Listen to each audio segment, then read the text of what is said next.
Hi, everyone. Welcome back to Paging America, where we explore the power, profit, and politics shaping American healthcare and what you can do about it. I'm your host, Miles Baker, along with Dr. Rob Davidson, and we have a very special guest today, Dr. Kristin Lyerly.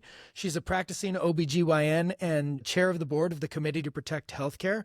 Dr. Lyerly, welcome to Paging America. How are you today? Thanks, Miles. I'm great because amazing things are happening in Wisconsin. Have you heard? We have. And we're going to That's why we're here. That's why you're here. Oh, we just like talking to you. We think you're smart. So, hey, cool. You got something to talk about. Well, we have so much to talk about. Yeah. It's great. Wisconsin continues to lead the way in the fight back. And so we're so glad you're here today to talk about and sort of offer some color and some commentary on what that fight back looks like and what the nature of it is. So. Yeah. Thanks, Miles. You know, as I was preparing for our conversation today, I was thinking about how we often hear that Wisconsin is the test case for the rest of the country, whether we're talking about union busting or, certainly healthcare in this situation. A lot of this started back in 2011.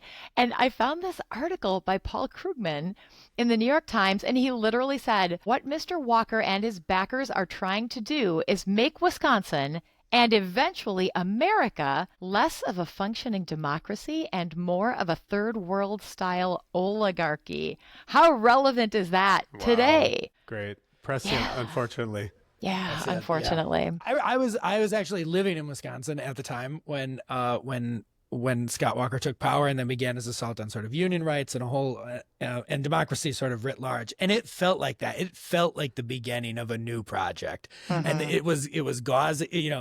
All the outlines weren't clear at the time, but it really felt like something that was brand new. And you can draw a through line from what the project that Scott Walker started in 2011 to today. Absolutely. Yeah.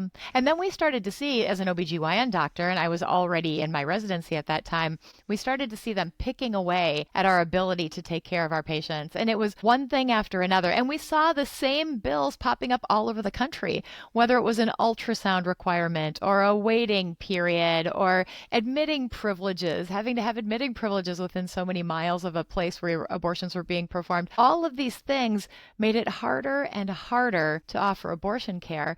And in a state like Wisconsin, where most of the population is in the southern part of the state, try getting an abortion in Green Bay. Or even if you have a complicated pregnancy, like say, a pre-viable PPROM, your water breaks at 16 weeks, there are places where they don't have the ability to care for you because they don't have the experience, they don't have the providers who can do it. So the impact of all of these laws has profoundly changed the entire landscape of women's health care in Wisconsin. Yeah. Correct me if I'm wrong, Dr. Lyerly, but that was sort of a project that they undertook over the course of they didn't pass those all at once. That was a project that they did sort of piece by piece by piece from basically 2011 until very recently. Is that right?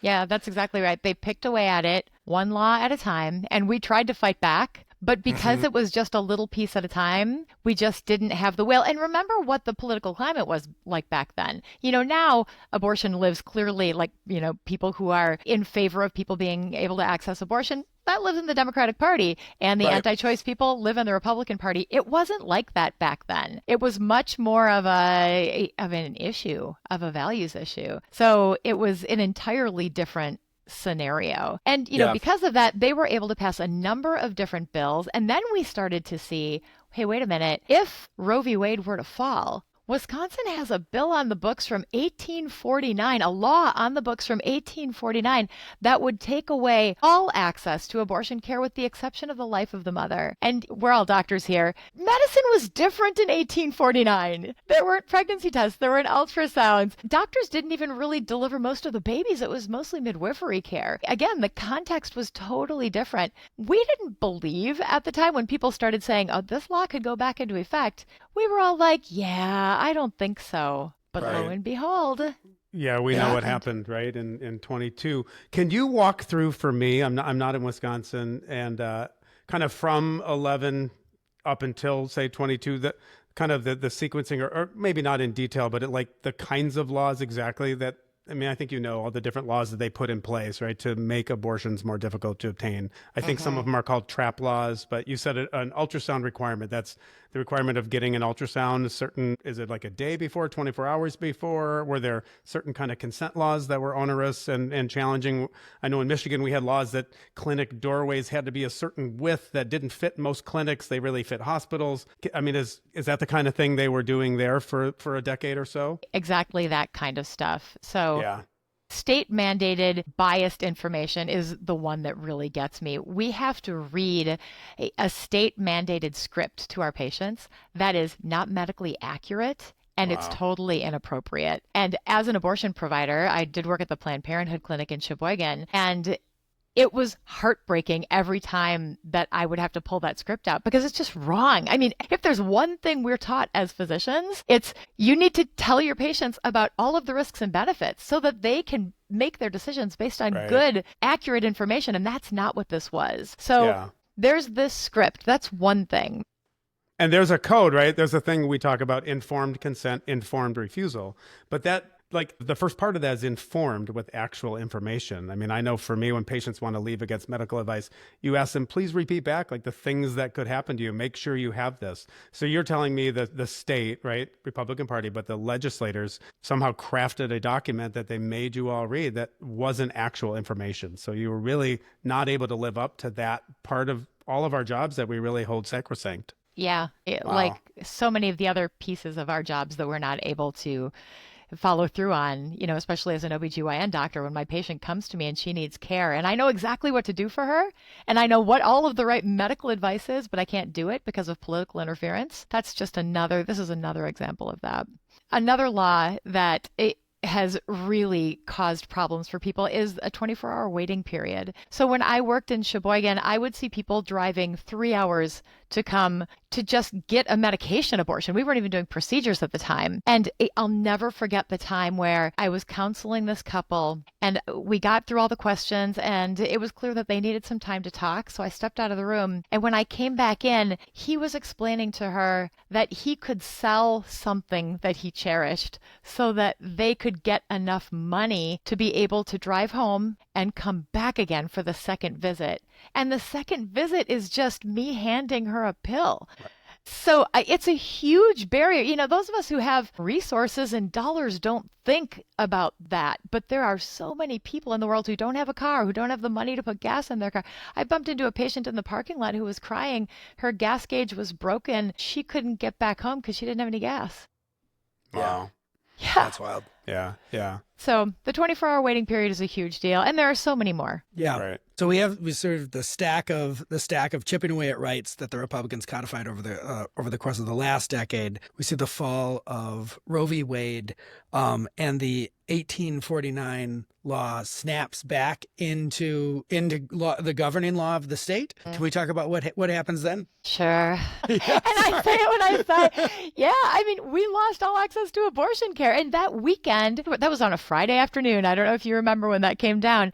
And we all put our heads together and said, so what can we do? Can we manage ectopics? You know, in 1849, topics were very different than they are now. What about a PPROMer? What about somebody who's having a miscarriage and bleeding? At what point can we intervene? Does it have to be a lab value? Does it have to be a certain change in their vital signs? So everybody... And these questions are real because the penalty of violating the law, right? The very murky, ill-defined law is jail time, right? This isn't like doctors. We're used to exposure as we practice medicine, right? We're used to the risk of getting sued, even if you do everything right, if there are bad outcomes. We're really not used to the thought that you could go to jail for doing good medicine, right? Mm-hmm. And so that's what you all were looking at. I know briefly in Michigan, there was a question, but we had a governor that actually said, I'm going to defend the right to abortion. And then we codified it in our Constitution with a ballot initiative. But you all, I know you had the governor, but you didn't have a legislature and you didn't have the ballot proposal process to do that. So I guess what did you all do? You put your heads together? We put our heads together and we tried to figure out how to offer guidance. And it was very difficult because, I mean, Rob, you're an emergency medicine doctor. You see these patients who are coming in with miscarriages, who are bleeding, who have ectopics. This is bread and butter for you. So it's how do we pull our emergency medicine colleagues in? How do we pull our family medicine colleagues in? How do we pull our midwifery colleagues in to share our experiences and to try to figure out? We didn't want to make a list of things that were okay because there's always an exception. So a list would never be satisfactory. That's why we have clinical judgment. So we had to start providing guidance, and luckily the American College of OBGYNs was incredibly helpful. We weren't the only ones who were struggling. This was happening all over the country, so we did a lot of collaborating, a lot of working together. But, in Wisconsin, the only option was we needed the support of the executive branch. And fortunately, Governor Evers stood with us, and so did Attorney General Call. And thankfully, he then filed a lawsuit, and I joined him on that lawsuit to push back on the district attorney and to make sure that they weren't coming after physicians. And we won in Dane County Circuit Court. So that's the lower level. It's since been expedited up to the Supreme Court. It's been heard on that level. They're still deliberating. We are awaiting a judgment right now. While we're living in this gray space, not knowing the definitive answer, Madison and Milwaukee have returned to offering abortion care. Sheboygan is still offering some abortion care, but those are the only places in the state where you can really get an abortion. There are some hospital systems where they're offering medically indicated abortions, but the vast majority of Wisconsin and people who live in Wisconsin, especially in the north, especially in central Wisconsin, it is really impossible to get abortion care. And even for things like ectopics, there are hospitals in rural areas where they are following the 1849 law, where they're having to go and get additional doctors to sign off on their clinical today. They're doing that still in Wisconsin. Yeah, because the hospital system is so risk averse. They're so afraid that something's going to happen that even though the law has been shown to be a law that applies to feticide, because it's not settled, they want to be very, very careful. It's making it very hard to practice medicine, and it's also creating a ton of confusion for patients who don't know what kind of services they can get, and they don't know if they could potentially get in trouble, maybe even go to jail for seeking abortion care. I'm still hearing that from patients. Right. And for our listeners who aren't, and Miles as well, I think Miles, an ectopic pregnancy, and basically a pregnancy that implants in the tube, not in the uterus, non-viable, and if allowed to go too far, can kill the pregnant woman, right? Like literally this was a big cause of maternal mortality until the wide use of ultrasounds. But I feel like they're trying to take us back to the dark ages in a lot of ways. We talked about sort of that in a previous pod. So this is all happening. You guys, have this lawsuit that still has to be settled, but still abortions are legal, but some places they are less legal because of risk averse systems and maybe rogue prosecutors. And so, where does what happened? I don't know if we're at the point of what happened today. The big news out of Wisconsin. Go ahead. I think for the next phase of this sort of story, because we're setting the deck for what's the fight back that's happening right now, is the big story that came out of Wisconsin this year was the election of Judge Susan Crawford, because that was the first big general election that we saw after the election of Trump. And she won by, I believe, 10 points at the very end. I believe a little bit more than 10 points. It was an overwhelming victory. And I think because that election became so much about Elon Musk dumping his $25 million into Wisconsin in the last 2 weeks, his final 2 weeks, and when the whole country saw the news coverage around Wisconsin, it was about Elon Musk. It was so, it had been nationalized because of his interference and subterfuge in the Wisconsin elections. But for the weeks and months, it was like a long election season that basically started right after Trump won. For the weeks and months prior to that, the main topic of the election and the huge part of the public discourse was abortion rights in the state and what was going to happen to this lawsuit. I don't know if you could share some of your experiences during that election, Dr. Lyerly. It was less about this particular lawsuit because the court had already heard it. So her opponent would not have weighed in on this one. But he was very clear about what his general sense was when it comes to abortion care. He said that the 1849 law, what's wrong with that? was an actual quote. Like, he believed that the law was valid. He believed that there's another case that's pending that he has not heard. And he said if they find a constitutional right to abortion in Wisconsin's constitution, that would be a sham. So he had already prejudged cases involving abortion, which is like, prejudging cases is inappropriate, but then prejudging these very sensitive cases like this and being so overt about it, that's incredibly problematic. So that was part of the reason that abortion was such a huge deal. And I think another piece of it is, as we're looking to the midterms, and Miles, I know you're itching to talk about this, as we're looking to the midterms, we know that Wisconsin has a real opportunity to flip our legislature in 2026. The Senate, some of the Senate seats that are going to be up, so Wisconsin Senate seats are, half of the Senate is up every 2 years. And at least 3 of the seats that are up have a very strong likelihood of flipping if we can turn out the votes. The Assembly, we've got 99 Assembly seats. All of them are up every 2 years. That's always a little bit of a madhouse, but we really believe that we could end up with a blue legislature. And if that's true, and we maintain our blue executive branch, and we've got a liberal Supreme Court, we can get things done the same way we saw Minnesota get things done right after Dobbs when they had their blue trifecta and they were able to pass the PRO Act. So let's talk about so let's talk about that. I think that's the exciting part of the fight back that's happening this very day, why we're talking about this today. So we've done a little history tour all together, but the exciting bills that are coming out of the Wisconsin legislature, I'm just going to read a little bit about what they do. The bill introduced Wednesday could do more than just repeal the 1849 ban. It would end requirements that people pursuing abortions must attend counseling and view an ultrasound of their pregnancy. It would also allow for telehealth and medication abortion to be practiced in Wisconsin, and it would do away with the requirement that doctors who perform abortions must have nearby hospital admitting privileges. So it sounds like it goes way back in time, and it rips up sort of the oldest floorboards of the legacy law from 1849, and then it starts to make some real progress on the sort of problematic laws that they put down on the books between 2011 and present day.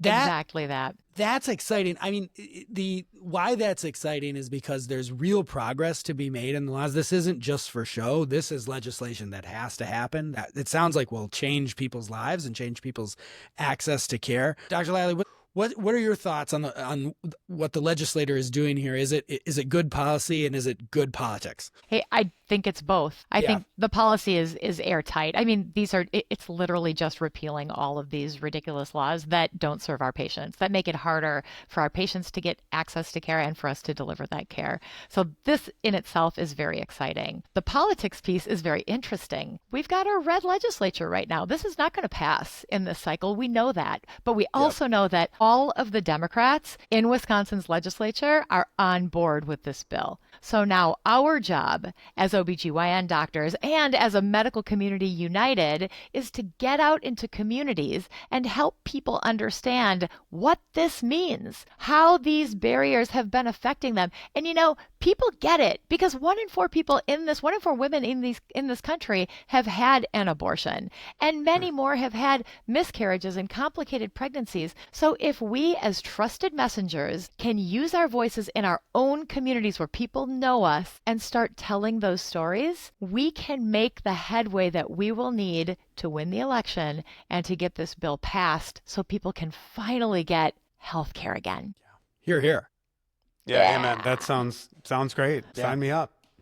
I think it's so exciting. We see all these figures at sort of the federal level where we know that the Democratic base, voters who are maybe not even Democrats, who see what's happening and understand how they're picking apart the federal government, saying, please fight harder. And it seems to me like the Wisconsin legislature is fighting harder. And this is one of the ways that they're showing that they're doing that.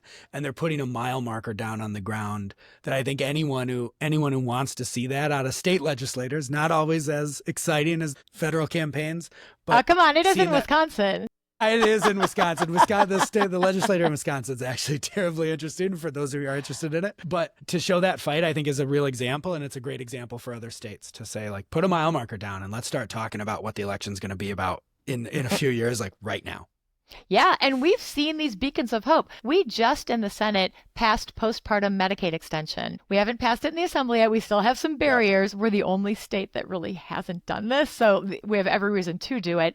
But the beautiful thing was it was a Republican introduced bill. The Republicans shopped it around. Yes, the Republicans are really pushing this. It has bicameral, bipartisan support. This is a bill that we know will make a difference. That's postpartum Medicaid extension, making sure that people can get health care in the postpartum period. Federally, we're seeing Donald Trump offer people potentially money for having babies. If you want to invest money, if you want people to have more babies, give them health care. Support their children. Make it easier for them to be parents. Then they're going to have more babies. So, hey, here's a great opportunity, if you're in Wisconsin, to increase the number of babies that we have and make sure that they're healthy, that the whole population is healthy. It's an investment. Well, it's a baby bonus on one side, and then it's ripping away Medicaid on the other, which, 40% of births are reimbursed by Medicaid? I think nearly 50% of kids are on Medicaid. So yeah, it doesn't hold water that they're actually pro baby, pro mother, pro person, pro anything. They obviously have other motives in their baby bonus scheme, but it doesn't appear to be to actually support mothers and families. So that's exciting. I didn't know about that. And yet in Wisconsin, you all still haven't expanded Medicaid under the Affordable Care Act, right? So that's another thing, another healthcare issue that people need to talk about in their communities, as you guys have half your Senate and all of your state legislature or House up, and your governor has supported that, right?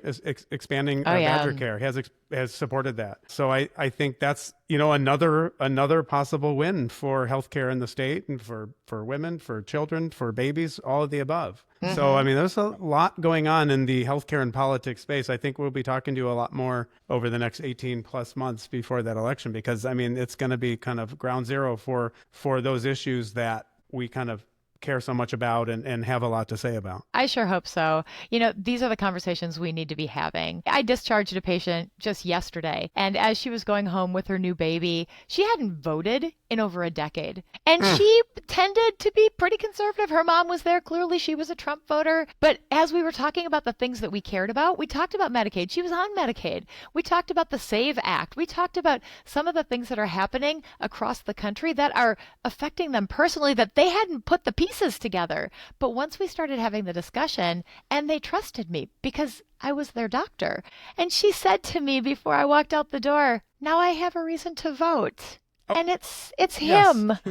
Yeah. These are the conversations that we can have with our patients, with our neighbors. And it doesn't have to start with, and it shouldn't start with, are you a Republican or a Democrat? It should start with, how are you? What's happening in your life and how can we fix it? Once you start with those issues and you can work out from there, you can use the trust that you have as a neighbor and a friend and a family member and influence people to do the things that they know they want to do for themselves. They don't have the pathways. Yeah.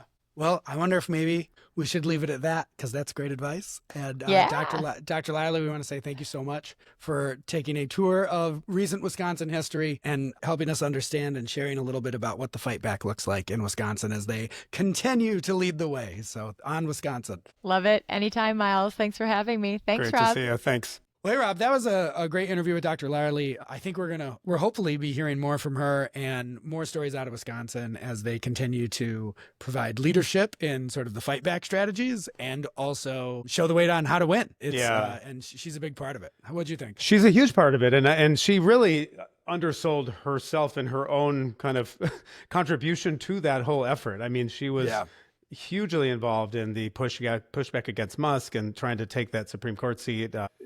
She's been involved in the court case 1849, which she mentioned, but she's such a great advocate in the state and certainly nationally. I mean, we've worked with her for a while now. So I think, as always, probably the best advocates and activists are out there promoting the issues they care about and the people for whom they're fighting and not themselves. And I think Kristin Lyerly is absolutely one of those people. So, yeah, we're lucky to have her working with us, and we'll definitely have her back because I think Wisconsin, particularly in the space that we live in here, healthcare and politics, and that intersection is going to be ground zero. Absolutely. So that's great. Yeah, so good booking her. Thanks for that. Yep.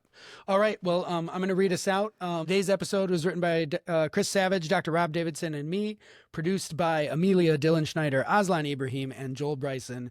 Music by Annette Somerset at Duneflower Productions. As always, if you enjoyed today's show, please subscribe and leave us a rating on YouTube, Spotify, Apple Podcasts, or wherever you listen. Your support helps others discover the podcast. Physicians, your voice matters, especially if you're in Wisconsin. Join the fight for better American healthcare by becoming a member of the Committee to Protect Healthcare. Visit committeetoprotect.org to learn more. And we'd love your feedback. Send your comments and suggestions to feedback@pagingamerica.org. As always, thank you so much for listening. We'll see you next time.